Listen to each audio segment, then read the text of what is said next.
Thanksgiving. These words were first spoken on November 18, 1956 in Johnstown, Pennsylvania, and subsequently in Windber, Pennsylvania on November 25, 1956, and in addition at Fairport Harbor, Ohio Community Service on November 27, 1963. The text for our Thanksgiving Sunday's sermon is from the Psalms. Psalm 24, verse 1 and 2. The earth is the Lord's, and the fullness thereof, the world and they that dwell therein. For he hath founded it upon the seas, and established it upon the floods.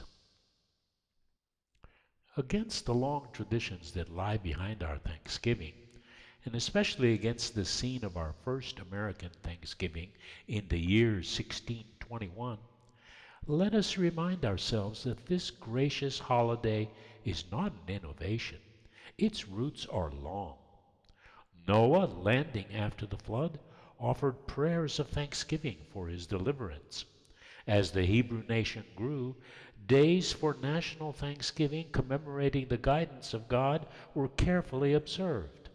Nehemiah records that when the walls of Jerusalem were dedicated, that day they offered great sacrifices and rejoiced, for God had made them rejoice with great joy. The wives and also the children rejoiced, and the singers sang loud.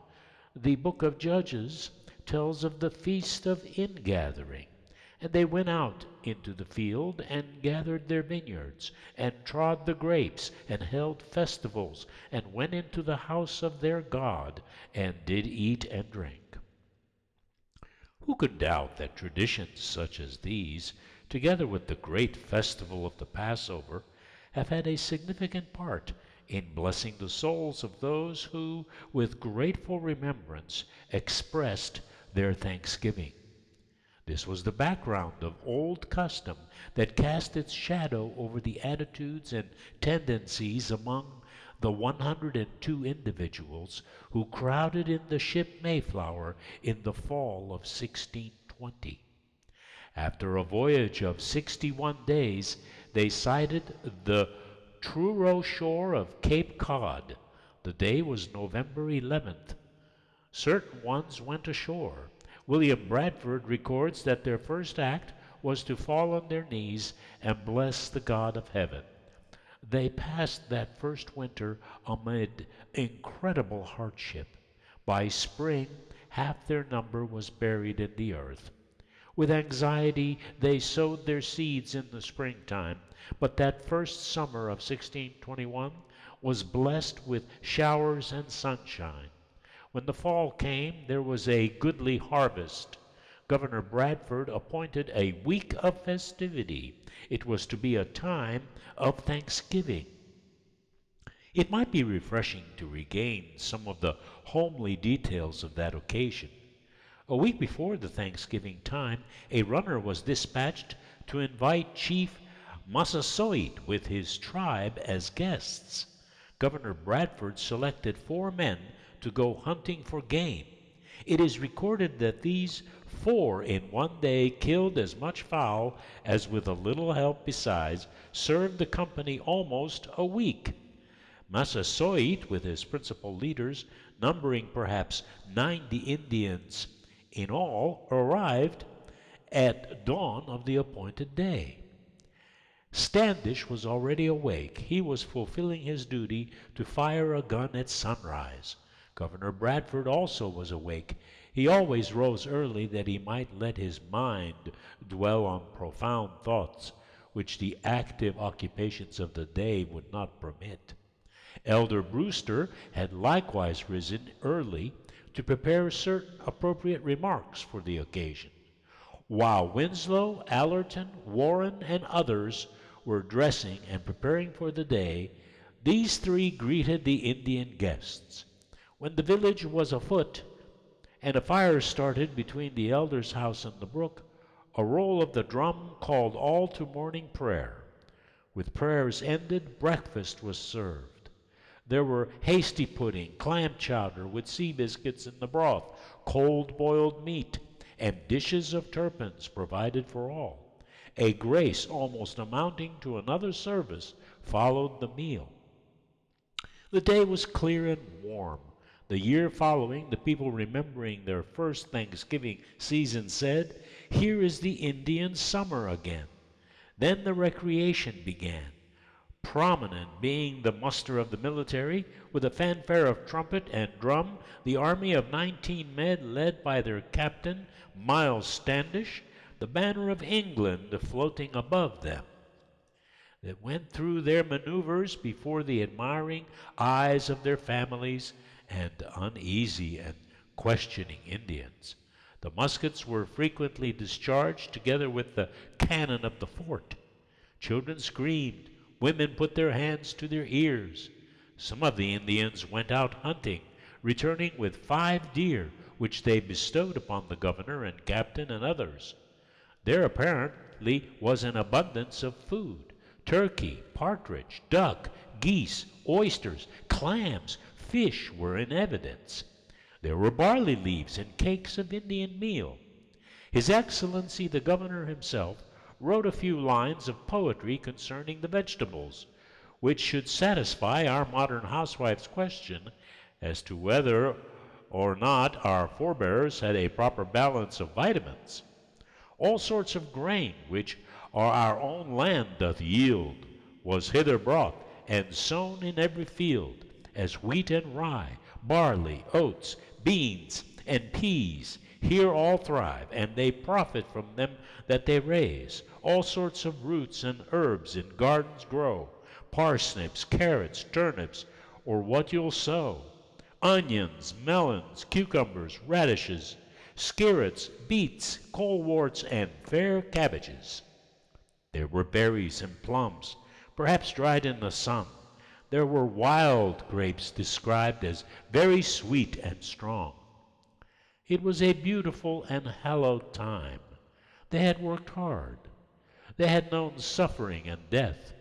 They knew there was more hard work ahead, with its portion of discontent and more death to come.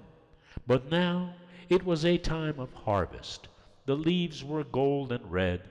The earth had yielded her increase. They had a holiday. They had fun. Above all, they were thankful to their God. With dignity of spirit, they paused to bless life and elevate it, and so bless and elevate their own lives in the act of thanksgiving. Now that's the story. It is to this early Thanksgiving festival that our national holiday in this 20th and 21st century traces its significant roots. There are certain elements in that occasion of 1621 and in the traditions behind it that can guide us in our Thanksgiving this year. For one thing, those people at Plymouth recognized the sovereignty of God. There was no question for them that spiritual values were supreme. That was expressed in their thanksgiving. Before the group left Leyden, they held a fast.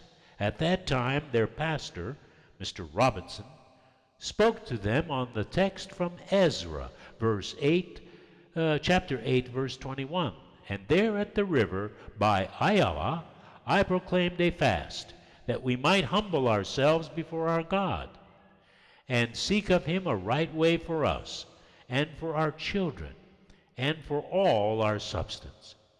They spent the day from 9 a.m. to 4 p.m. listening to the pastor's discourse, and uniting themselves to each other and to their God in fervent prayer. Bradford wrote of their departure from Leyden in these words, "So they left ye godly and pleasant city, which had been their resting place near 12 years. But they knew they were pilgrims, and looked not much on those things, but lifted up their eyes to the heavens, their dearest country, and quieted their spirits." Those people were instruments in the hands of God. In him they lived and moved and had their being. Their tasks came from the Almighty. He gave them the power to meet and overcome the obstacles that were at hand. and it was their faith that as they did their best, God would take care of them in yielding the increase. Today, I cannot believe that we have lost consciousness of the sovereignty of God. Let our Thanksgiving season be a time when we lift our spirits in gratitude to the Lord of Lords, the sovereign God. Looking back particularly to 1621, let us see that the Pilgrims were adaptable, ingenious, imaginative folk. Priscilla Alden so wished for chestnuts to stuff fowl, but there were none to be had, so she used beechnuts.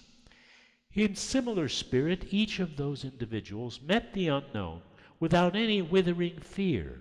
They knew the future was God's. They went forward to meet it in His name. And as they went, they found their faculties of resourcefulness sharpened.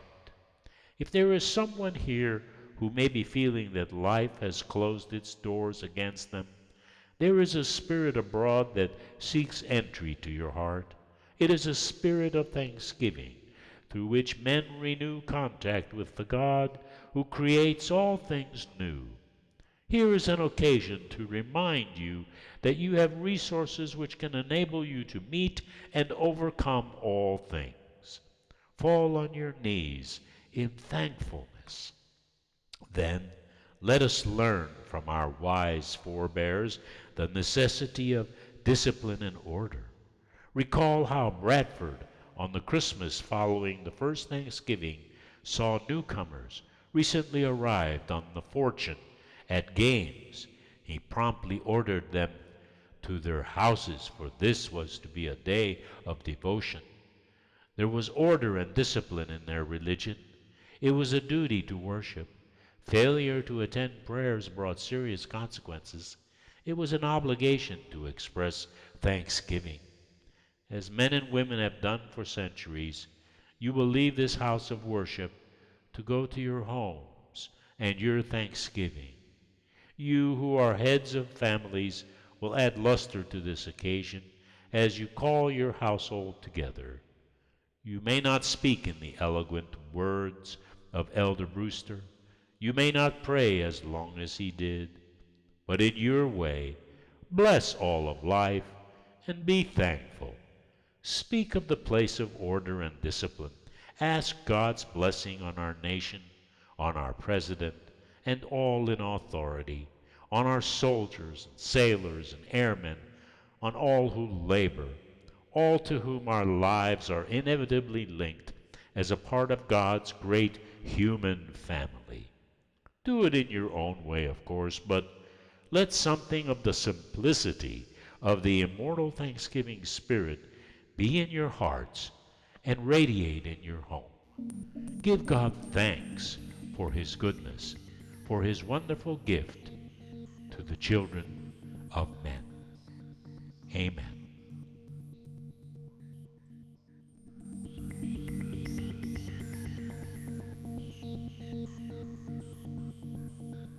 Welcome, YouTube subscribers, to Seven World Productions, a division of Angel Graham Music. Now, this channel is dedicated to inspiring the viewer with episodes about 7 special interests common to all of us. My name is Gino, owner of Angel Graham Music and executive director of Seven World Productions. There are 7 worlds for you, the viewer, to choose from. The world of art, the world of books, the world of faith, the world of family, the world of food, the world of games, and the world of music. Check out the promo clip of each world for details. Now, together we're going to discover 7 worlds that will inspire all of us to enrich our lives. Be sure to click like and leave your comments, and above all, subscribe to receive notification of updates in future episodes. Go and be inspired.